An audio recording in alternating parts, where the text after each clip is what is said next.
I'm soon to hit my double century. Look, it is sad, really, in a way, because it's just made a mockery of our whole justice system. Because the guys who are running the show right now, they are so petrified of elections, which are to be held in October, that they're petrified of losing.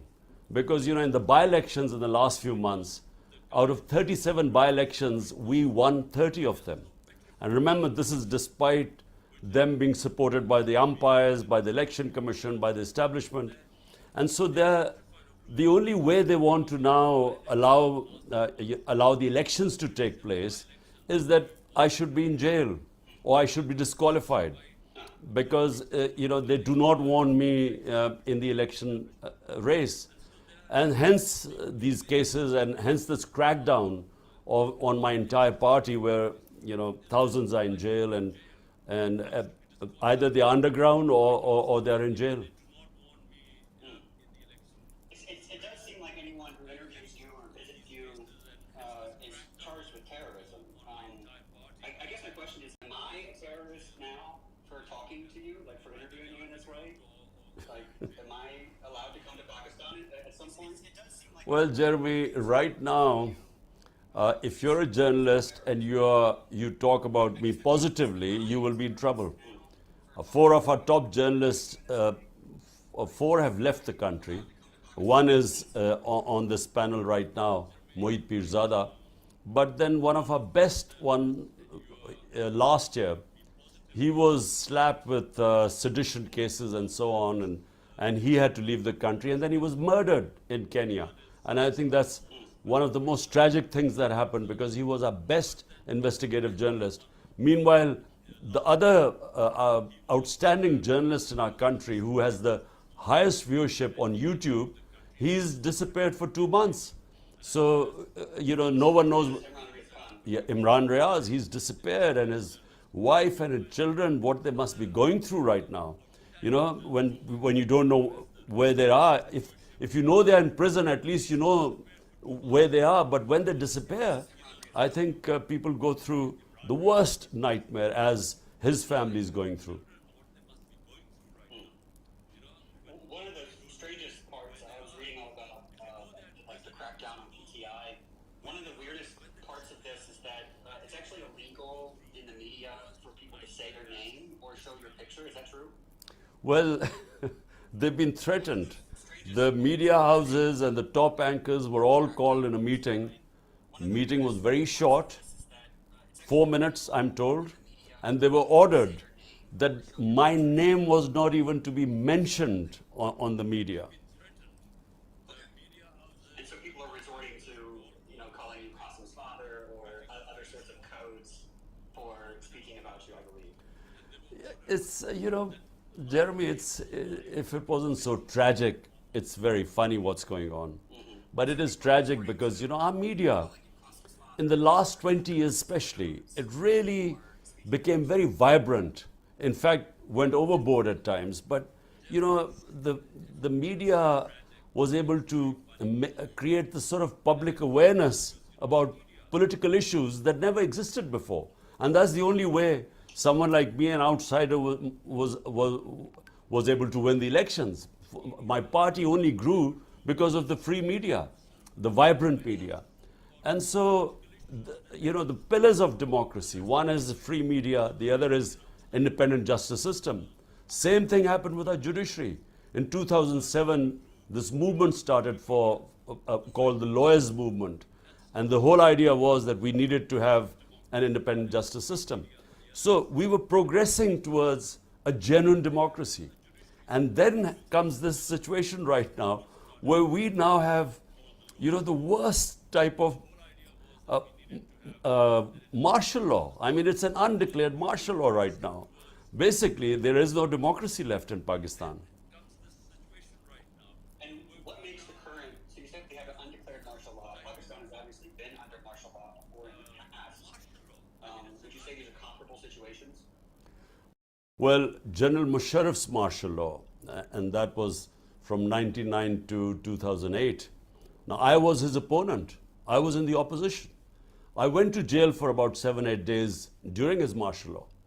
But I'm telling you, that was liberal compared to what is going on right now. I mean, this is, I feel as if it's like, what people must have felt in Stalin's Soviet Union or Nazi Germany. I mean, people get picked up in the middle of the night. If they're not there, their relatives get picked up. Their houses get broken. They get robbed. The businesses are shut. And this is anyone who has anything to do with PTI. I'm not even talking about the senior leadership. And it's happening to the workers. I mean, it's never happened in our country before. Totally, the media is controlled. The judiciary is under extreme pressure. And I must say, some of the judges, despite the pressure, are sort of giving us whatever little relief we get. But I mean, all civil liberties have gone out of the window. Now, talk me through the events of I believe, May 9th, where you reported to the Supreme Court and you were abducted inside of the Supreme Court, correct?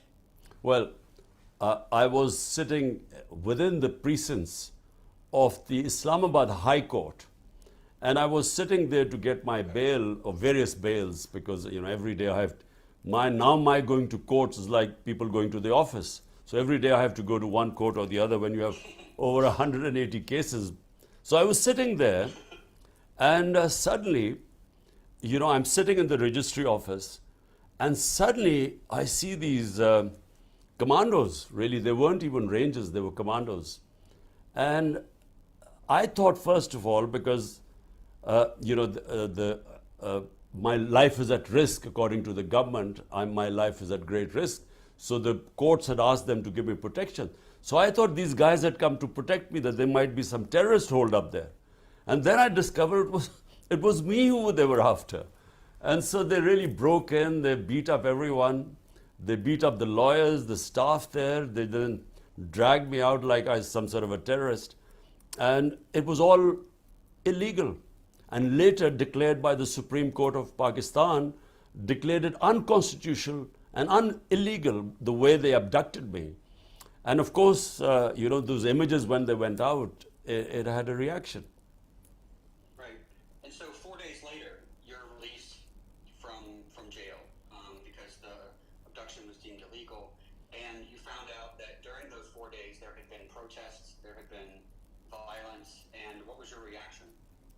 Well, when I was asked by the Supreme Court, they told them to bring me to the Supreme Court. So from the prison, I went to Supreme Court. And the first time I discovered that there had been violence was when the Chief Justice asked me, that he said, "Do you condone this violence?" So I had no idea that there had been violence. I expected there would have been protests. But, when I was shot, and about 11 of our people had bullet wounds, one of the bystanders was killed. Even then, there were protests, but there was no violence or there was no arson.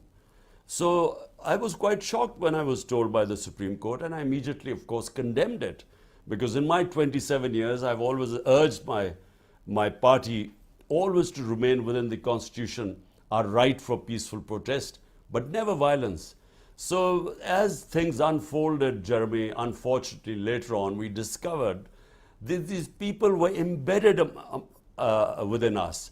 And the ones who indulged in arson were not PTI people. They were people who were specially embedded within our ranks, and they are the ones who indulged in violence. And since then, we've been calling for an independent investigation, but we're not getting it. Because we can prove, if there was an independent investigation, we can prove that these guys were not part of our party, because our party had never believed in violence. But unfortunately, that was used as a pretext.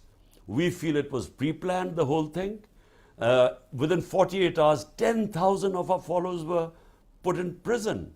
This can't happen unless it's pre-planned. You can't just go and pick up 10,000 people. So all this was planned. Senior leadership was put in jail, and the rest just went underground.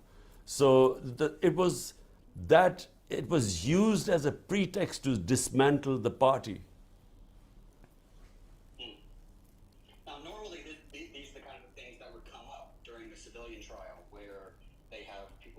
eliminate them. But that, I'm being told that's not what the plan is for the people charged with this. That they're actually being well, there's a push at least for them to be tried and for you to be tried in a military court. Yes, well, right now in the Supreme Court, I have gone, other people have gone into the Supreme Court against military courts. The case is still in the Supreme Court, but the ministers of the ruling party have actually stated that if the Supreme Court gives a verdict against military courts, the government would defy it, just like they defied when the Supreme Court announced Punjab elections on the 14th of May. According to the Constitution, the government refused.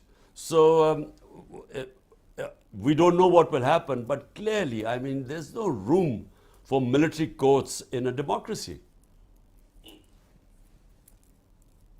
One idea that I had, because I heard that 10,000 PTI workers were in jail and many others are underground, and then if they put you in jail, what's going to happen?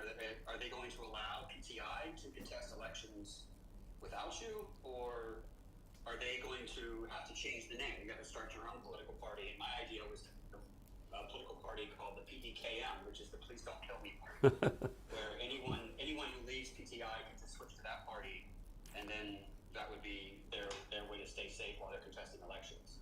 Well, Jeremy, let me tell you what's going on right now. Now it's a race against time. The tenure of this government ends on the 12th of August. Now, what they're trying to do is, 1 month. just under a month. So, what they're trying to do is that they want to have me banned and put into prison before the 11th of August or 12th of August. And so, I have these cases and these judges, these special appointed judges who are now hearing my cases, really speedy trials going on. And the whole idea is that I should be out of the race before the caretaker government comes in and the election campaign starts. Now, the problem with that is that, the cases that they're going to try and have me convicted in, they are no cases. These are bogus cases. So if they go, but what they want is that they will have me convicted, and then when I go to appeal for the higher court, by the time the appeal will be heard, the elections would be over, so I would be out of the race. So this is the game plan, and also put me in prison so that I can't campaign.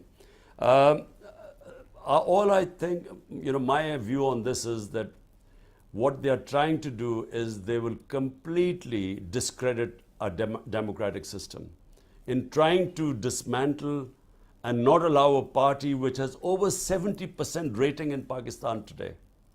So the biggest political party in the country with basically almost 70% of the people behind it, if you try and make sure that it is out of the race, basically you're dismantling the democracy of the country. And that's really what they're planning to do. And all I'm hoping is that some sense will prevail somewhere along the line, because all that would do is it will destabilize the country. The country desperately needs political stability, which will then lead to economic stability. But all what they're trying to do is actually, it's going to cause more destabilization. But there's a panic amongst those who are in power that somehow, whatever happens, I should not be allowed to come back into power. Well, one of the things I was reading that came out in the last week that made me laugh was that you were accused of being a secret Israeli agent. Is that right? And I was thinking about all of the different secret religious things. Barack Obama was accused of being a secret Muslim. Indian politicians have been accused of being secret Christians. When I first visited Pakistan, I was accused by Indians on social media of being an ISI agent, which is obviously not true now that I'm talking to you. But wouldn't it be easier for all of us just to switch countries instead of maintaining, secrecy in our countries? Look, Jeremy, the problem is someone like me, they really find very difficult to place me. So at one end, I've been called, and a whole election campaign against me was that I was part of a Jewish lobby, a Jewish conspiracy to take over Pakistan. And then a whole campaign that I was Taliban Khan. So I was, a supporter of Taliban. And then a whole campaign for last few years, I was I was pro-army, a stooge of the military, and now I'm supposed to be anti-military. So I think, people find it easy to categorize people before maligning them. So, it depends where you stand in the political spectrum. Then accordingly, then they brand you like, Jewish lobby and so on. Point is, the saddest thing is that, my God is Rabbul Alameen. He's God of all human beings, and our Prophet, Muhammad, peace be upon him, was a mercy for all mankind, not Muslims. So, my religion is a universal religion. It is to bring people together, human beings together. And, very narrow-minded people, unfortunately, always, non-leaders I call it, non-leaders always do their politics by hatred, through hatred, by demonizing one community to get votes. So you find, non-leaders dividing humanity to come into power, whereas you have someone like, our Prophet, peace be upon him.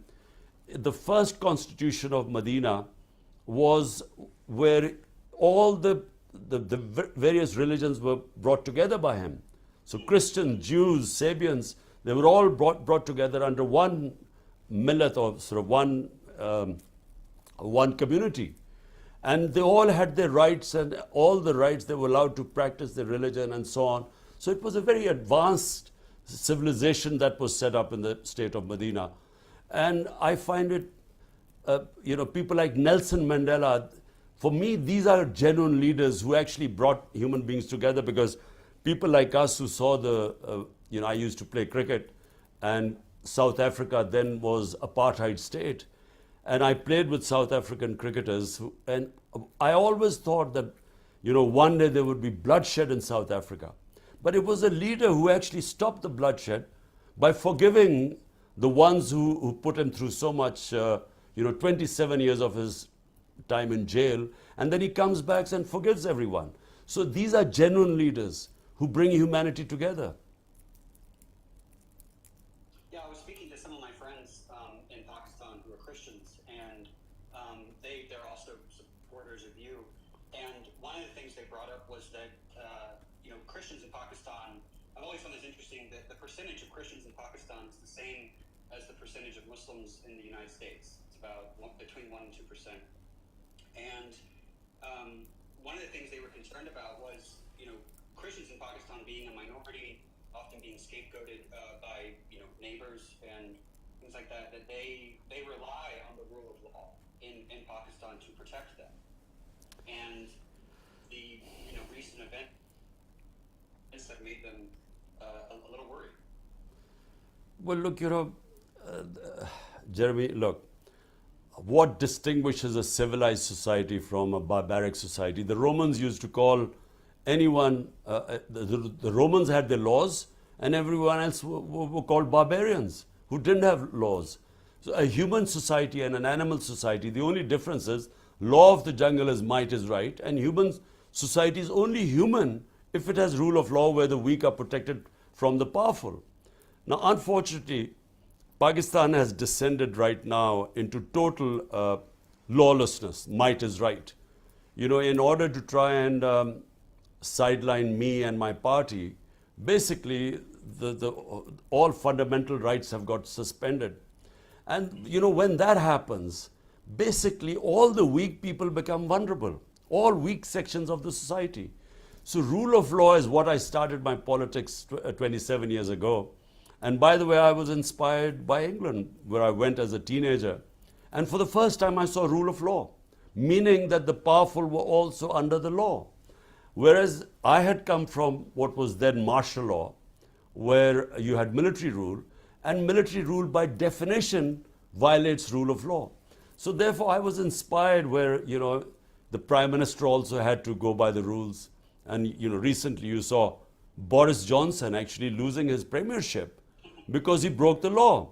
So, I mean, these are alien concepts right now in Pakistan, and that's what I started 27 years ago. And my 3.5 years in power, my biggest problem was that unfortunately the army chief at the time just was patronizing these powerful people who wanted to be above law. And I wasn't strong enough because I had a weak coalition government with a small majority. And I just wasn't strong enough to implement rule of law. And by the way, unless you have, in a parliamentary democracy, unless you come in with a proper public mandate with a huge majority, I don't think it's possible to take on the powerful mafias who put themselves above law. I'm turning this over to Safina, who has a question. Hello, Imran Khan. As you just mentioned about the whole campaign against you, basis on religious and Semitic comments, and that reminds me of Asif Khaja's interview in New York on September 27, 2017. That he actually stated that PTI in New York, PTI is a religious fringe, while he and his party are more liberal. And I have been observing like Pakistani news that Shiri Rahman and Asif Khaja again recently labeled you as an Israeli agent or Jews agent or son-in-law of Jews, which I can see that there is another campaign is going to be run by them.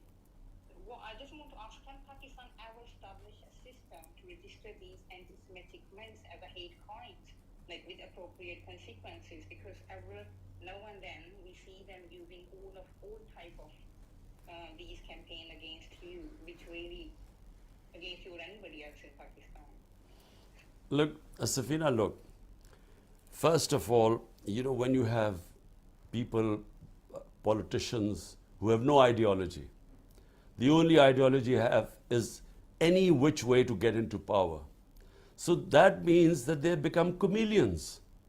So Khwaja Asif would go and tell the Americans he's liberal, whereas his party members here would be talking about, you know, the extreme sort of spewing hatred against other sects, other religions, you know, or they would be calling themselves backing jihad, you know, and jihad not because they believe in jihad.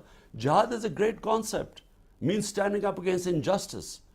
But they would use it sort of as a religious, as trying to categorize themselves as being religious. And so they change colors wherever, whatever audience they have. And Shari Rahman, her party claims to be very liberal, and they talk about liberalism and so on, and yet here she is making such comments and she made them in Urdu, didn't make them in English because she didn't want, you know, the Western countries to know, you know, what she was saying, these anti-Semite comments. Look, what I want Pakistan to be, let me just make it clear. The Pakistan I want, and the reason why Pakistan was made to be on the principles. Our founding fathers made Pakistan to be on the principles of the first state in Islam, which was in Medina. That was in every sense a modern state. It had rule of law. Number one was rule of law. Remember, I mean, just imagine at that time, forget about, even now it would be unthinkable, but at that time, a Jewish citizen wins a case against the Khalifa, which means the head of state, Hazrat Ali, one of the most revered figures in Islam, because the judge refuses to accept the testimony of his son. So all citizens, regardless of their religion, were equal. And secondly, the head of state they put themselves under the law. So the Prophet, peace be upon him, is famous saying that even if my daughter commits a crime, she will be punished. The third Khalifa, the second Khalifa, Hazrat Umar, he had his son punished for breaking the law. And so, I mean, the state was built on great principles of rule of law, everyone equal, regardless of their religion. And secondly, women were given rights. We don't realize that that was the first time women were given inheritance rights at the time.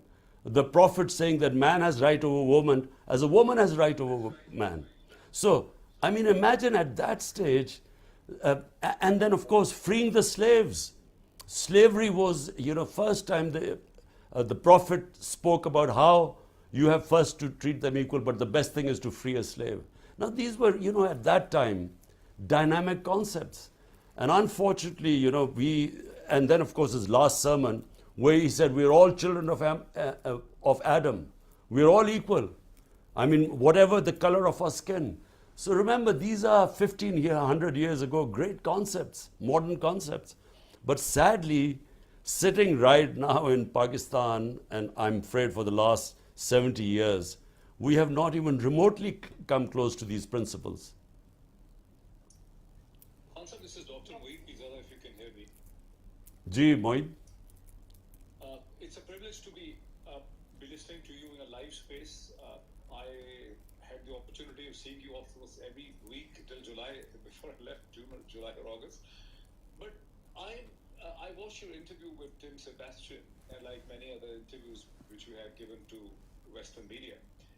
And I'm mortified and surprised that someone like you is a modern man who talks of Britain, NHS, Scandinavian countries, Nelson Mandela, European history, and American history, is very easily tagged as a pro-Taliban, as a medieval, primitive mindset. What have you done wrong to send this impression? I really fail to understand. What have you done wrong? Well, Moeed, look, good thing you're not here, otherwise you would be behind bars right now. So good that you've got away. Look, Moeed, I think in the Western press, the portrayal of Islam is, ever since that Iranian revolution of Ayatollah Khomeini, the portrayal of Islam was that they divided Muslims between two categories, fundamentalists and sort of liberals. So Muslims who looked like Westerners became moderates or liberals, and then anyone who was perceived to be religious sort of became a fundamentalist. So it was a bizarre categorization of 1.5 billion people on this earth. And this really started, I can remember after 1979, the fear in the Western countries was that the whole Muslim world would be swamped by Islamic revolution, and from their point of view, fundamentalists would take over. And so first of all, they didn't understand the dynamics of the Iranian revolution. And so it was a black and white categorization of the Muslim world. So when the Taliban came in, they never quite understood the reasons behind how the Taliban took over. They did not even understand the Afghan culture.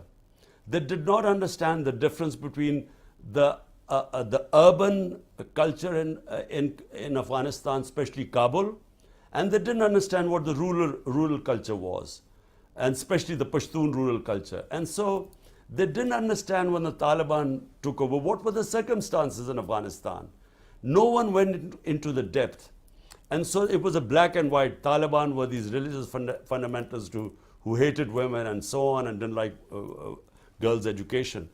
And so whenever they ask me questions about Afghanistan, they do not understand that from Pakistan's point of view, our number one priority is that whichever is the government in Afghanistan, Pakistan must have peaceful relationship with them, because we have a 2,500 kilometer border with them. We have 3 million Afghan refugees. And when the previous government was in power, we had 3 different terrorist groups operating from Afghanistan and operating in Pakistan. ISIL, TTP, and then of course the Baloch terrorists. So from Pakistan point of view, we want a stable Afghanistan. Whether it was the previous government or the Taliban government, we want stability. Afghanistan has been through 40 years of conflict, and the people of Afghanistan have suffered. Now, from the West point of view, when they talk about human rights, and especially women's rights, it would be much better if the West if they allowed the current Afghan government to come into the mainstream. By isolating them, they're actually removing every leverage they have on trying to influence them on human rights and specifically women's rights. So right now it's a black and white thing, you know. If you talk about the Afghan government because Taliban are there, you are then also supposed to be endorsing the treatment, the girls not going to school. But clearly, I mean, any human society, everyone knows that without women's education, how can a society progress?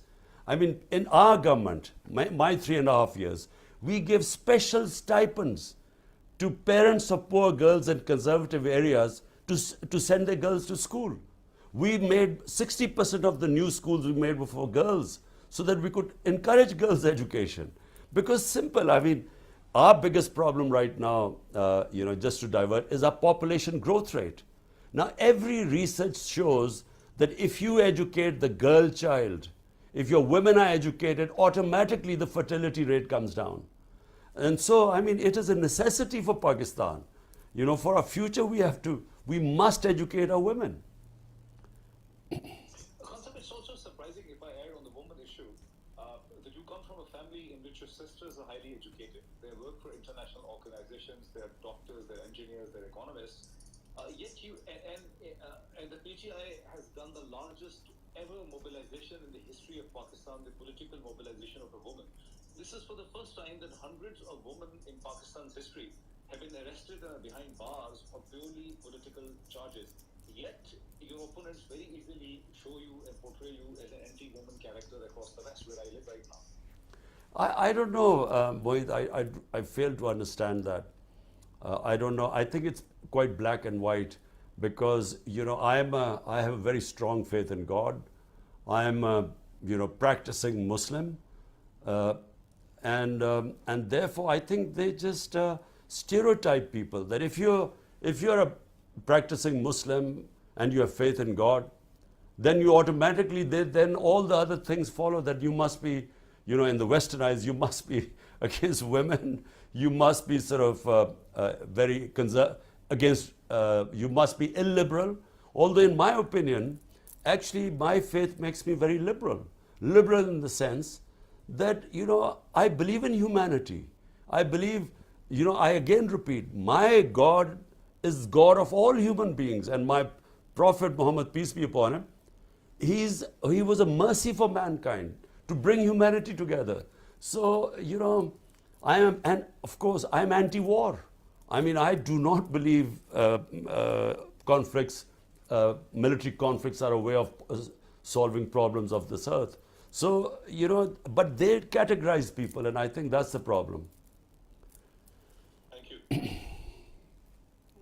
I think, Imran Khan, because your opponents always are spreading news about you being anti-woman, that's actually the campaign they run in the West, especially. But I also did some search, and they acknowledged that Imran Khan's secret weapon is the resilience of women in Pakistan. I feel that despite facing humiliation, what women have shown great strength against state oppression. We have seen since 9th of May or in last 15 months. And I feel that you are the only politician who speaks honestly, recognizing the vital role women play in governance and freedom. Many of your protests are attended by families, including women. However, women like Dr. They complain about they complain about Afghanistan's women, but they fail to speak about Dr. Yasmin Rashid, who is actually 73-year-old gynecologist and a cancer survivor who studied medicine in UK. She's facing terrorism charges and is unwell in jail since 11th May. Rataj Gul, whose house was actually nearly demolished by police, is now in hiding. Malika Bukhari, who left the UK to serve Pakistan, endured 17 days in jail, humiliating conditions until she denounced herself from PTI. And I also saw the Khadija Shah, a young designer who grew up in the USA but returned to serve Pakistan, has been imprisoned since May for exercising for only her fundamental right to protest. And I also saw Shirin Mizari was rearrested 5 times within short span of 4 or 5 days, despite even having a protective bail from court. And similar list goes on, like Sanam Javed, Adi Hamza, and many others are also facing similar circumstances. So the question is, why don't these institutions speak about Pakistani women, and what will you do to protect women from these draconian measures and terrorism laws when you come into power, which I'm keeping my finger crossed that you will.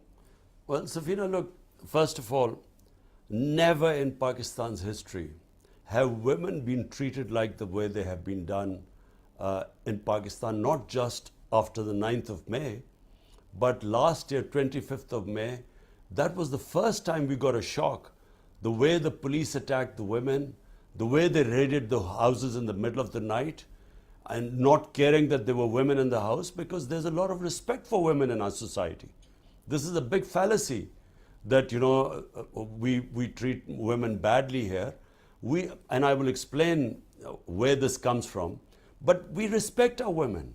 And so the idea of police barging into people's house in the middle of the night, not caring that the women in the house, breaking into bedrooms, you know, beating up the men in front of the women, this has never happened in our country before. So that first time happened on the 25th of May. And after 9th of May, the way what they did to peaceful protesters, women protesting peacefully, what they did to them, the way they beat them up, there's a lot of footage on social media. And I thought they went out of the way to spread terror amongst the women. And then they jailed them. And you've named a few, but you know, there's so many other women who you haven't named, but who have been living in terrible conditions within the jail. And the worst thing is, they have deliberately terrorized the women. So this whole movement of ours, which brought women into politics, first time you saw at such large numbers women taking part in protests, and women from all sections of the society. And suddenly when these images went out, not only women being beaten up on the streets, but then women put into jail, I mean, imagine how difficult it would be for the men folk to allow their women to go out who understand Pakistani culture. And answer to your second, and by the way, this has been deliberately done. In my opinion, the last by-election we won by a huge majority in Rajanpur. One of the main reasons was huge turnout of women in the election. And I think they are going out of the way to actually depoliticize the women. I think this is a plot, because this goes against our religion, our culture, against everything we believe in. And just answer to your last question, look, the problem is in Pakistan is not about women being, women being treated badly. The problem in Pakistan is a lack of rule of law. Powerful women in Pakistan, compared to poor men in this country, are at a great advantage. I mean, a powerful women in Pakistan from strong families can have things done here. But a man from a weak background has no access to justice. So basically, it boils down to rule of law. Rule of law, I repeat, it means bringing the powerful under the law and protecting the weak from the strong. That's what you call a rule of law. And that is really what I've been struggling for 27 years. And that is eventually what will protect the weaker section of the society, whether it is women, whether it is minorities, or whether are the poor men. Thank you, Malcolm.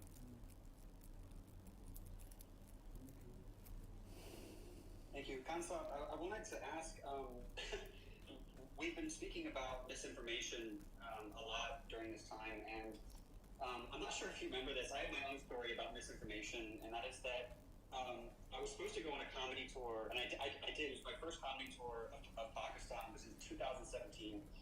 And when I started advertising that I was coming to Pakistan, it was Nawaz Sharif supporters spread the rumor on social media that I was your secret child in the West. I don't know if you have any idea about that. But that actually ended up on ARY and Geo News, like spoken about on the news. And I had to contact the Sharif administration to explain that I was not your son. so that my visa would be able to go through.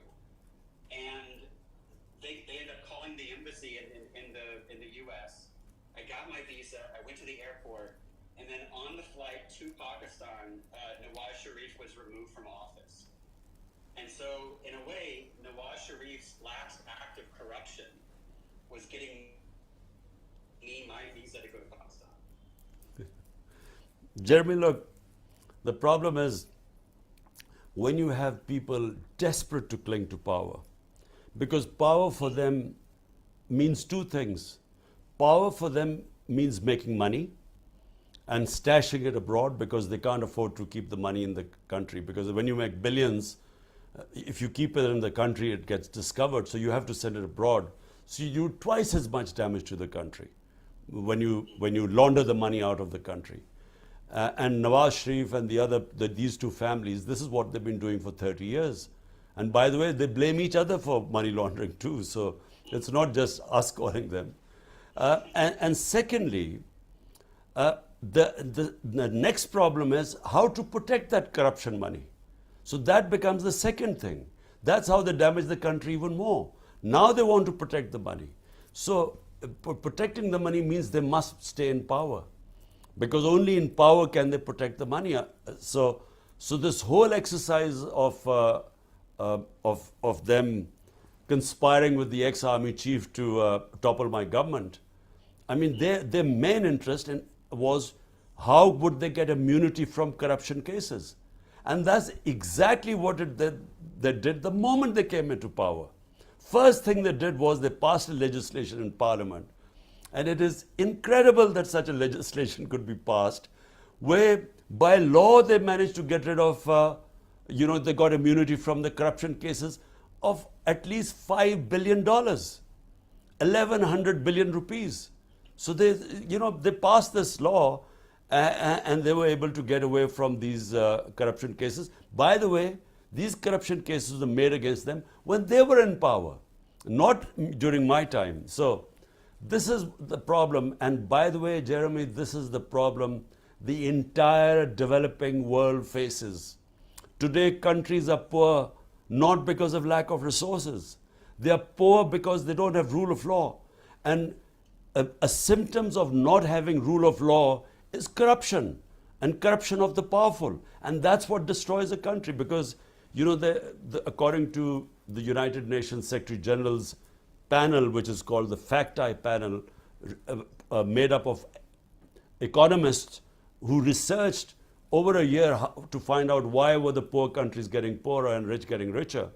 And the main finding is that every year, now listen to this, $1.7 trillion, $1,700 billion every year leave the developing world into offshore tax havens or into Western capitals. So $1.7 trillion moves from the poor countries to the rich countries and offshore accounts from the corrupt ruling elites. So this is how countries are getting poorer, because they are being robbed by their own elites. It's like if people might not know this, might not have read it in history, the greatest transfer of wealth took place when the East India Company conquered India. And from 1757 onwards, when they conquered India in 1757, India had 23% of the world GDP. And from then onwards, for 150 years, they transferred the wealth of India, was creamed off and taken off to Britain. And Britain had 3 or 4% of the world GDP when they conquered India. When they left India, Britain had 22 or 23% of world GDP, and India was left with 3 to 4% of the world GDP. So, they robbed the country. It's exactly what the ruling elites of the developing world are doing right now. They are siphoning off the money, and they end up and unfortunately, the powerful countries, rich countries, don't do anything to stop this plunder.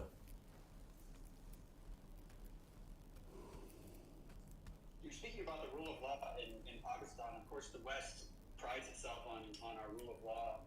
But I was thinking about how the idea of rule of law predates the West. You find it in Roman law and Christianity and Islam. That it's not some idea that's sort of foreign to Islamic countries. It's actually something that is at the source of that.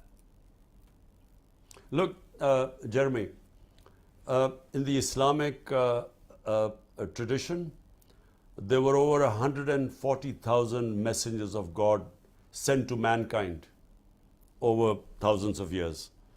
And every messenger of God, the common message was justice. One of our great scholars, Ibn Khaldun, he was considered the father of modern history.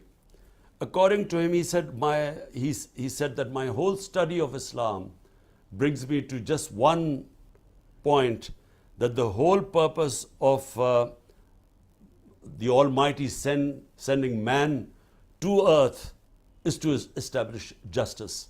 So whenever during human history, the societies that had a better justice system always prospered. So it is connected to prosperity. So justice brings you rights. Rights gives you freedom, and free and stable societies then become prosperous. So hence, if you look at the table of rule of law index, out of the 140 countries, the top 15 countries which have the best rule of law are the most prosperous. And the bottom 15 countries which do not have rule of law are the poorest. So it is directly connected to prosperity.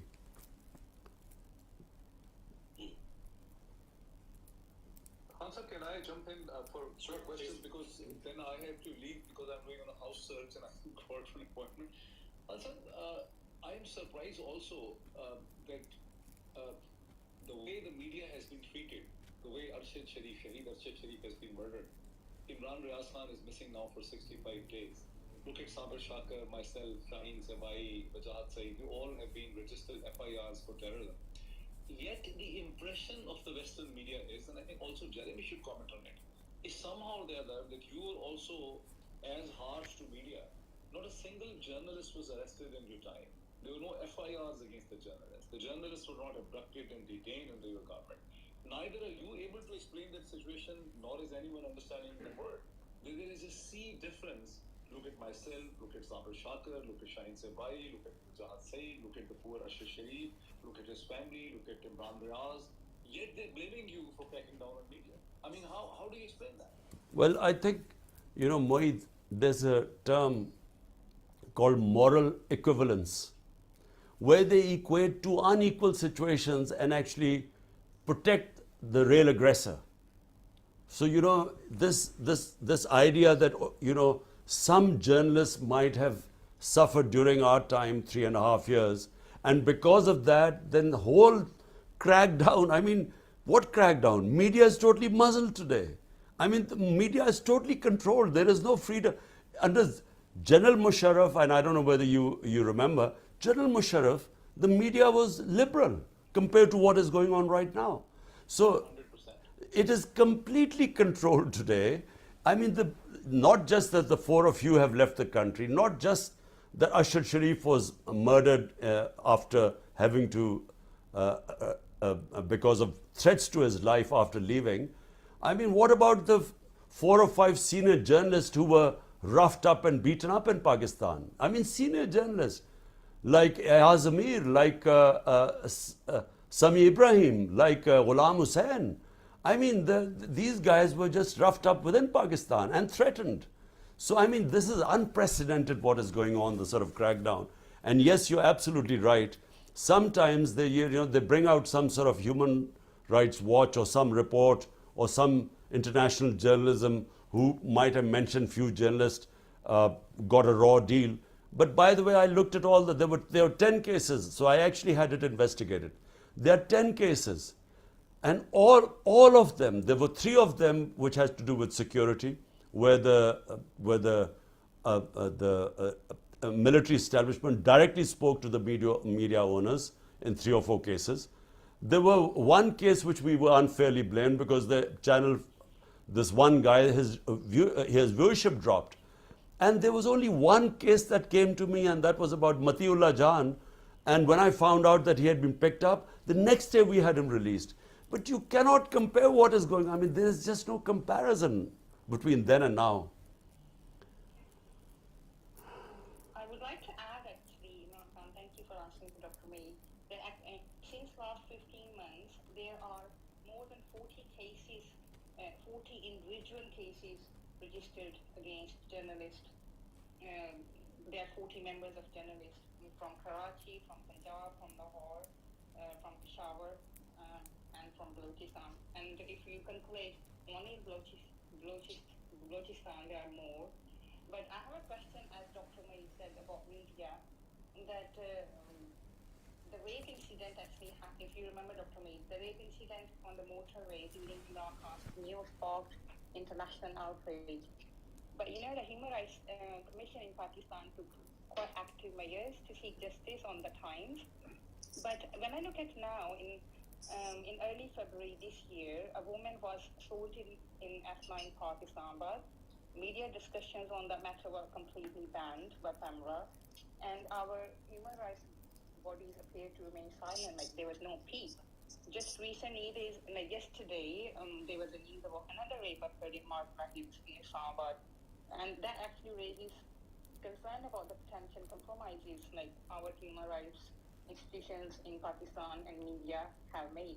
Is there really are the human rights organizations and the media in Pakistan is completely compromised? Because what I heard, okay, Imran Khan's name or PTI leadership cannot be mentioned in TV, but other than that, can all these crimes is also banned?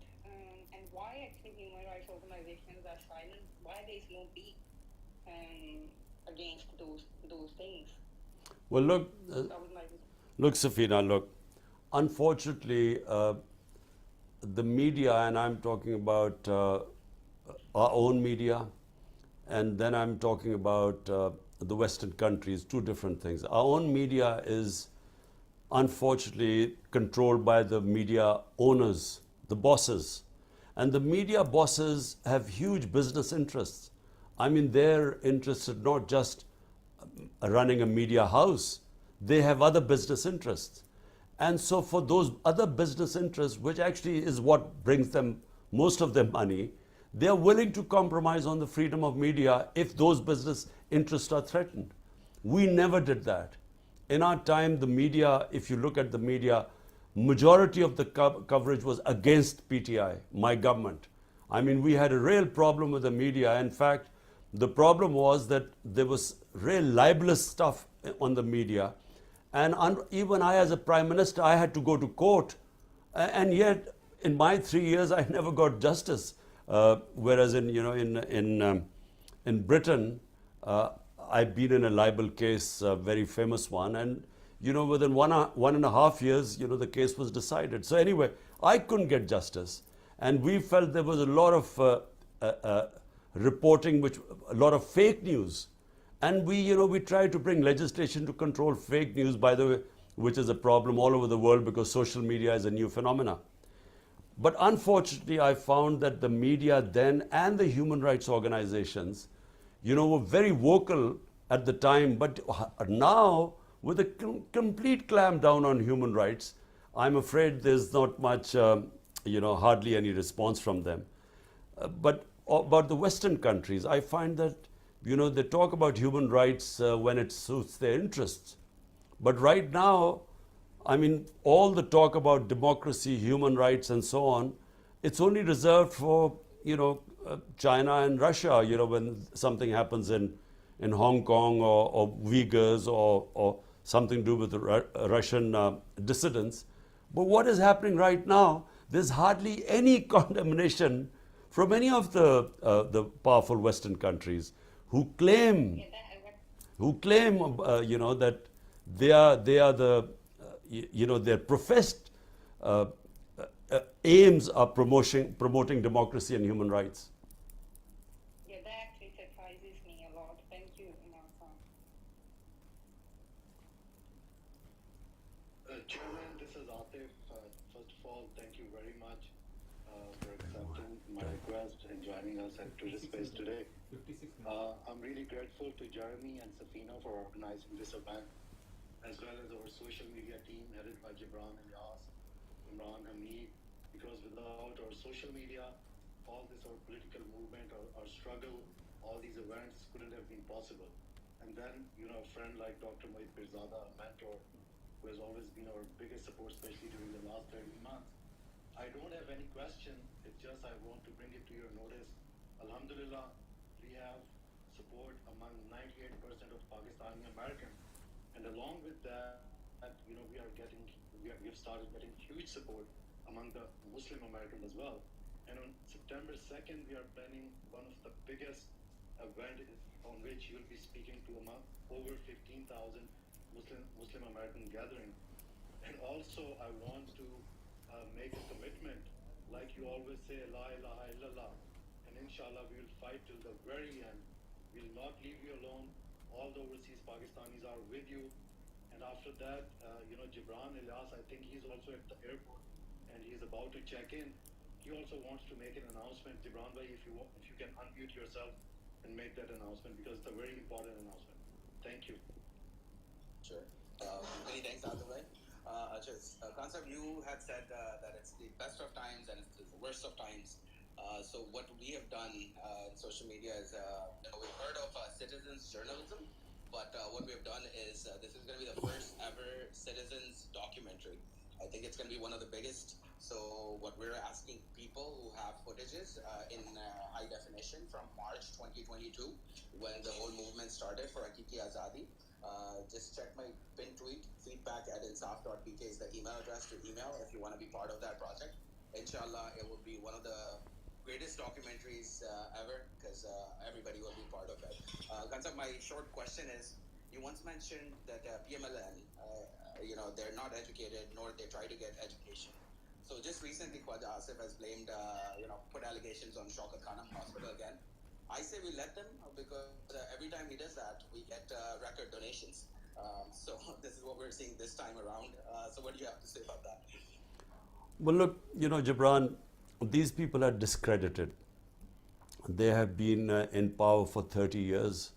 Everyone knows everything about them. And the last 14 months, they have completely destroyed themselves, because they came in on the pretext that they were experienced in dealing with the economy.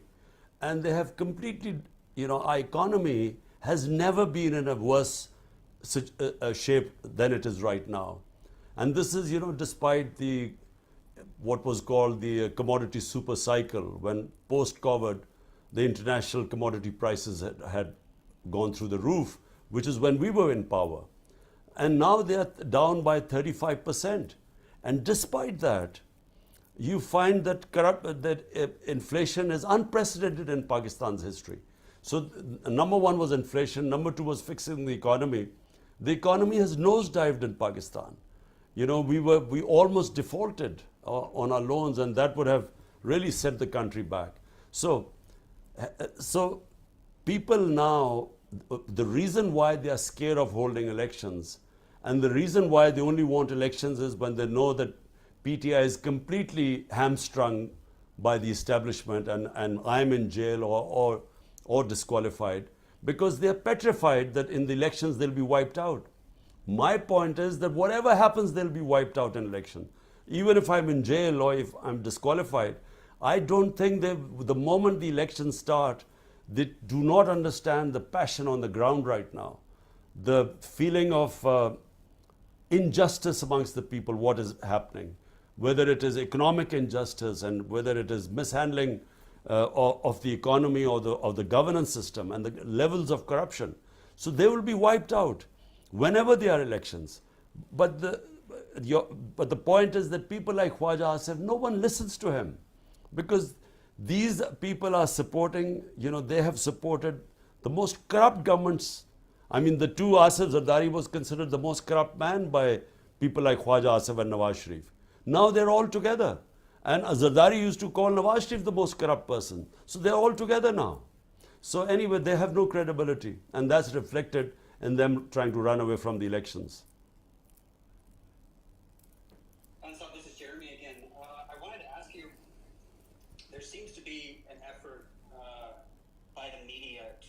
portray you as, somehow anti-American. I know that one of your generals paid $30,000 to lobby the U.S. to support your removal as prime minister. Would you be willing to map that amount if I convinced the CIA to put you back into power? Well, Jeremy, yes, amazingly, my own army chief at the time had hired this lobbyist without us knowing, and my own government was paying him $30,000 while he was lobbying against me to the Americans and telling them that I was anti-American. But I just a word about what is this idea about anti-American. I mean, how can you be anti-whole country? This idea of calling someone anti-American or anti-Pakistani or anti-Indian, for instance. How could I be anti-Indian? I would be anti the policies of Narendra Modi, specifically the way they are treating the minorities or the people of Kashmir. But I can't be anti a whole country because a country is made up of all sorts of opinions. So I was always against the policy of Pakistan joining the US war on terror, because as a Pakistani I felt it would be a disaster for Pakistan, and it was. 80,000 Pakistanis were killed in it. Over $100 billion lost to a poor economy. And I was always skeptical about the US war in Afghanistan or US invasion of Afghanistan, because there were no clear aims, and I kept saying there would never be a military solution.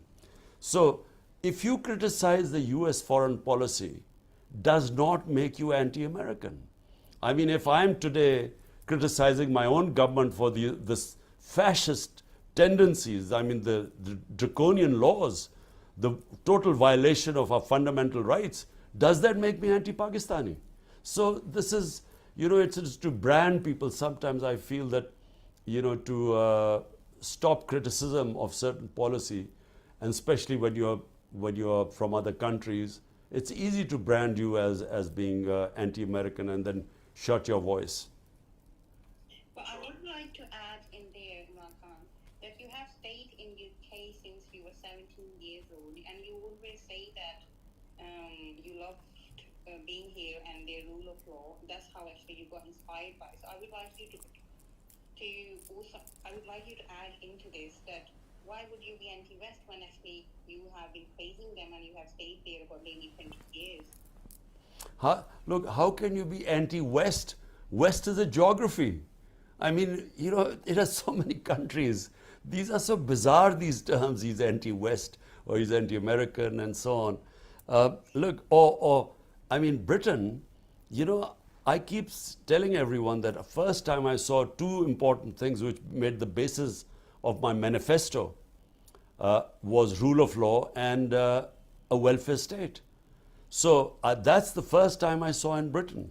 And later on, when I studied my own history and especially Islamic history, I discovered that the state of Medina was based on these two great concepts of humanity, justice and humanity, and a welfare state, and all the great concepts which I saw in England were actually 1500 years ago was actually in the state of Medina, set up by our Prophet, peace be upon him.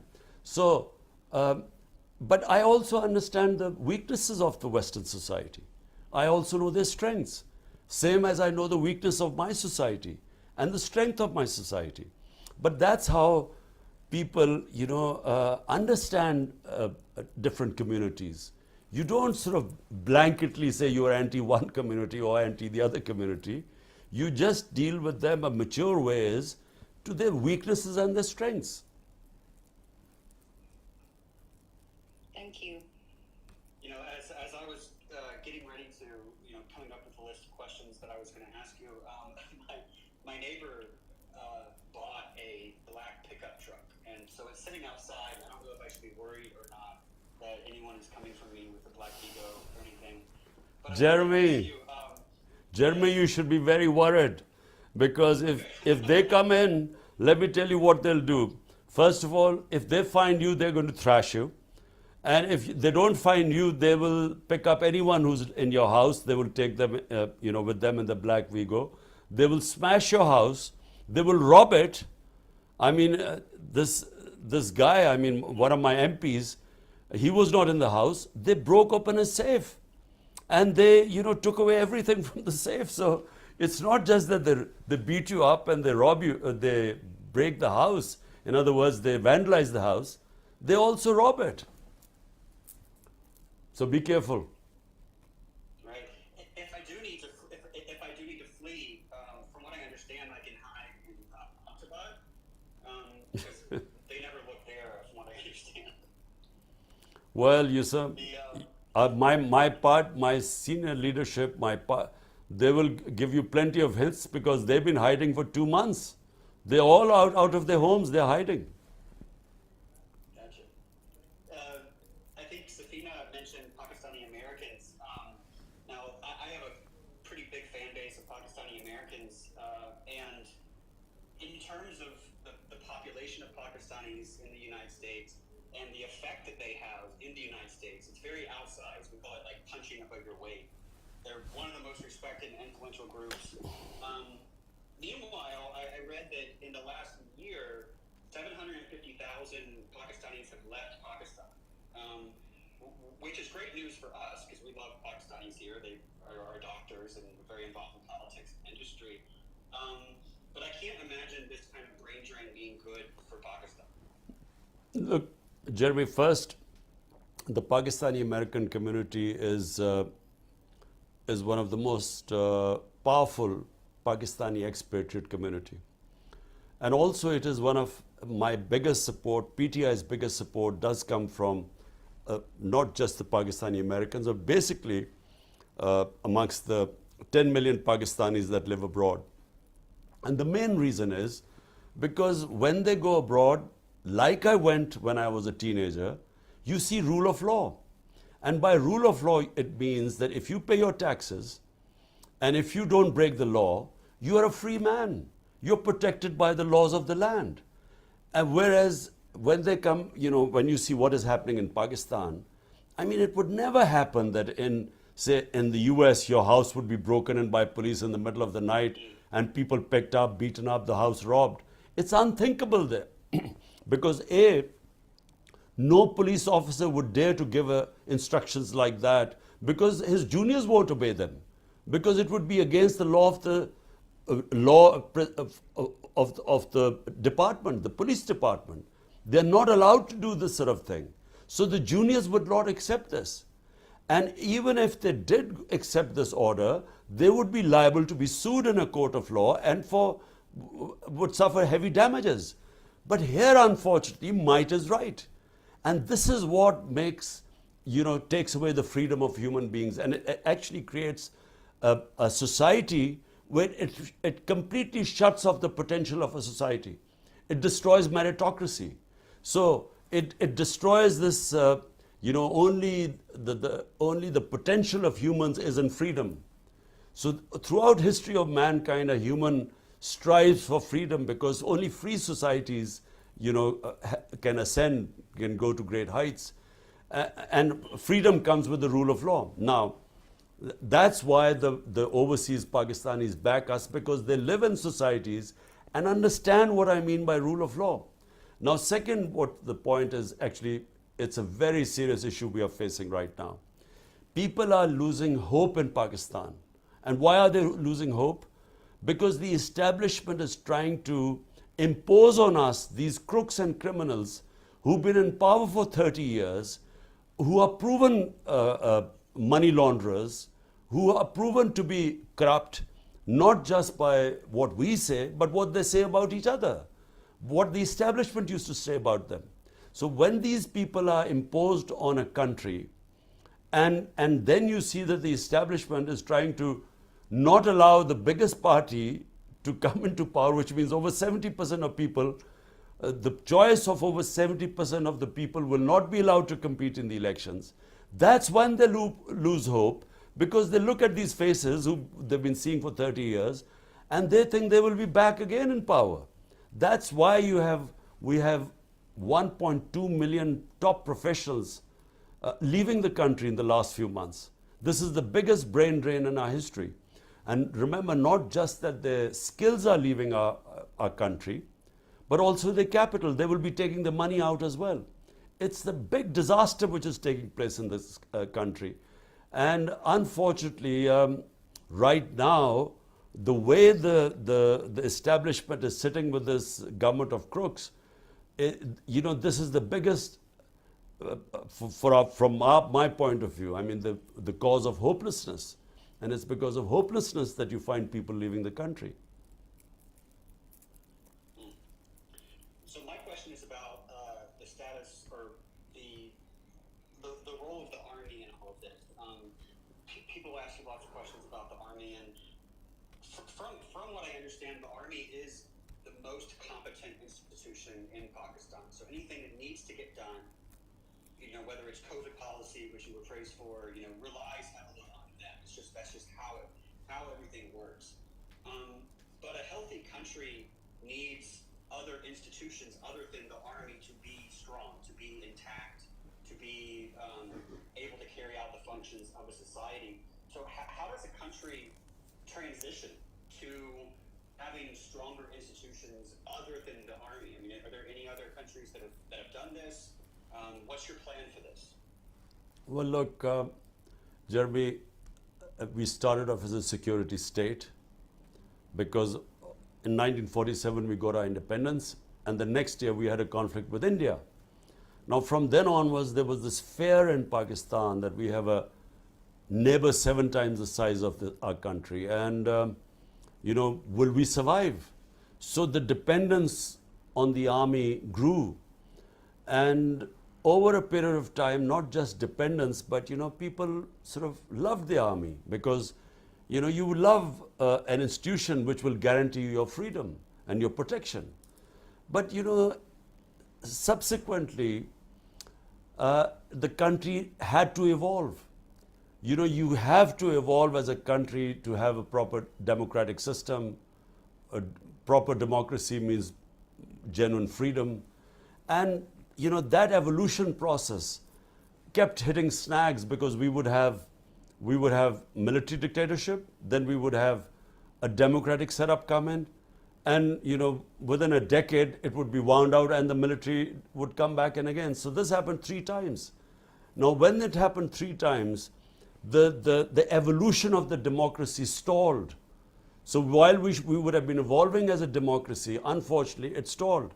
Now in the last, how many years should I say, 15 years, our democracy was sort of moving forward. There was no interruption in our democratic process. And we were sort of struggling along on our way, and the democratic systems were getting stronger. And then comes this intervention by the army chief in April last year. Now, a government that had the best economic performance, and this is in the economic survey of Pakistan, you can see that all the economic indicators were positive. We were heading in the right direction, and suddenly he decides to pull the rug under the feet and brings back the same people. And so that's when, in the last 14 months, the country has just gone down the drain. All the worst economic indicators, but even worse, the hopelessness, seeing the same faces again, and seeing the establishment standing with them, and then trying to block the way of the biggest party in the country so that these crooks could again win the elections. That is what is causing hopelessness. And secondly, that means completely dismantling the democratic structure that had been evolving over a period of time. So we are right now back to square one. And this is why the coming elections, could be vital for our country's future. In my opinion, no matter whatever the establishment wants, I think that people will come out in such great numbers and they will vote against these criminals. And I think we will have a huge change. But other people are watching the grip of the establishment right now, and then the draconian measures right now. People are just losing hope, and they feel that there's no hope, and they're leaving the country. Okay, Mr. Khan, that actually reminds me what happened in GB. that as we are aware, none of the prime ministers in Pakistan has ever served a full 5 years term in last 75 years, despite having their party's majority of the seats. And also, we know that PTI government was overturned in both GB and Kashmir. And on the election day, July 7th, the GB parliament was sealed by the police, and even the assembly speaker was not allowed the entry. So considering all these hurdles, how we can expect that upcoming elections to be free and fair? If the PTI wins a majority of the seats, what does the future hold, given what has happened in GB recently, which you are aware? It is also worth looking at elections announced by the Supreme Court on May 4th were not held in both provinces. So what actually,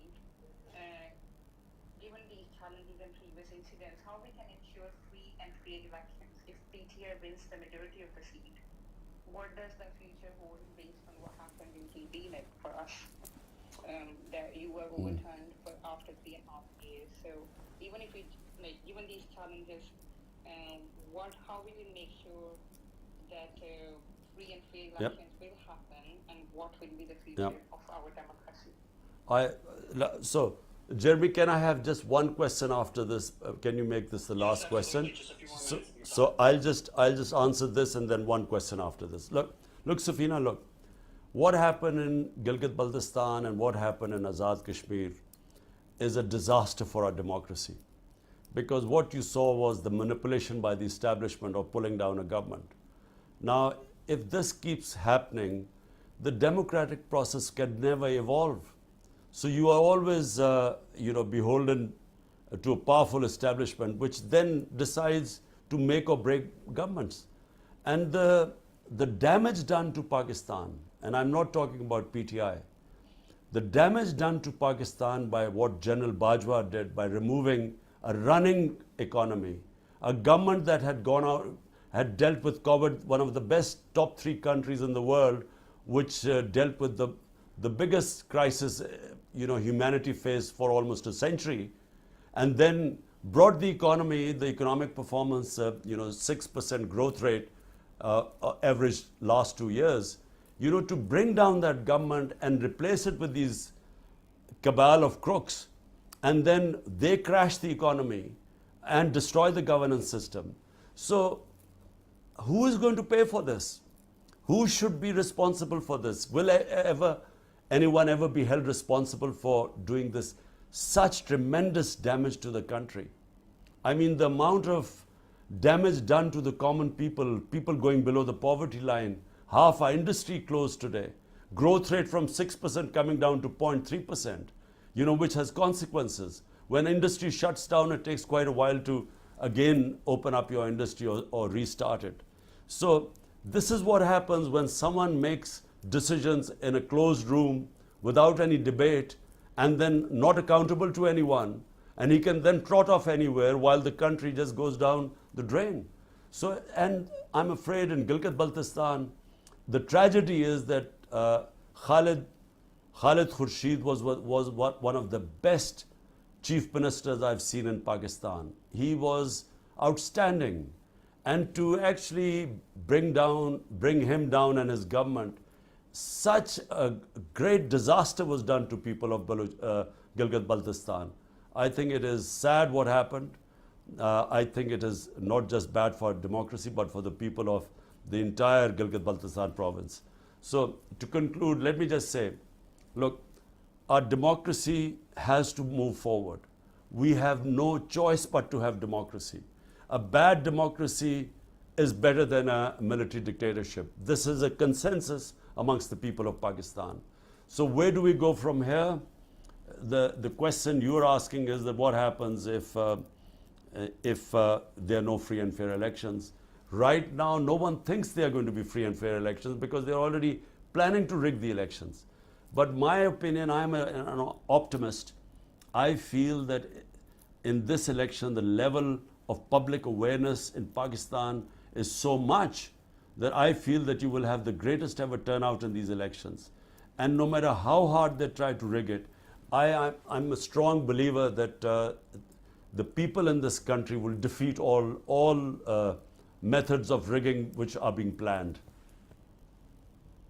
Inshallah. Thank you so much, Imran Khan. I have one very, very fast question from my followers who all want to know that on the subject of biryani, do you like aloo or no aloo? Well, you know, as you get older, your tastes change. So biryani was a great a delicacy of mine some 40 years ago. But right now, you know, I'm afraid there are other delicacies that I enjoy most. But then, yes, biryani with aloo I like more. With aloo, okay, thank you. And also, how do you, I mean, just day to day, how do you maintain, this is the last question, how do you maintain a sense of peace and hope during this time? Well, you know, Jeremy, I have a very strong faith in God, which always keeps you going, because, you know, you try your best, and since I'm not doing this for myself, I'm doing this for my country. Why am I doing this for my country? Because I'm one of those privileged people who got so much love and respect from his country that it was important for me to try and do my best for them. And so I've tried to do my best for my people. And the rest I leave to the Almighty. Because, you know, it's success and failure are in His hands. Effort, struggle is in my hand. And I will be struggling to my last breath. But then how do I relax and stay calm and content at night? Because after doing my best, then I pray to the Almighty that, look, now it's up to you. You are the one who's going to decide whether I succeed or fail. So actually, that's how, you know, I go through all the tough times. And I have to say that these 12 months, and particularly the last 2 months, have been probably the toughest 2 months of my life.